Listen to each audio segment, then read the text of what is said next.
يا حبايبي عاملين ايه؟ وده برضو توم من البانيه المشوي.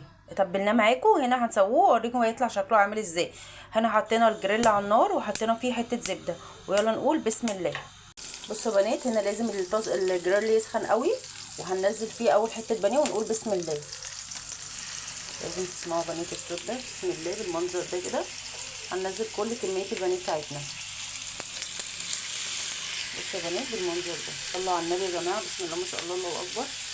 بسم الله الرحمن الرحيم اهو بالمنظر الحلو ده اهو بنات. نزلوا بقى كل قطع البانيه بتاعتنا اهو بنات بالمنظر ده. بسم الله ما شاء الله. البانيه ما بياخدش كتير، كل دقيقتين تقلبوه على الوش التاني. خلاص اوريكم النتيجه. هنا بنات قلبناه على الوش التاني، ما بياخدش اي حاجه. بسم الله ما شاء الله. والريحه تحفه، البصل مع الملح مع الفلفل مع السماق، بجد يا جماعه تتبيله تحفه هتعجبكم. جربوها وهوريكم النتيجه في الاخر عامله ازاي. بصوا بنات المنظر، بسم الله ما شاء الله، الله اكبر. الريحه بنات تحفه، هو ده تحفه يا جماعه. جربوه بجد هيعجبكم، بالف هنا وشفا. ومعاه احلى مكرونه بالوايت صوص هتعجبكم جدا، طعمها برده تحفه.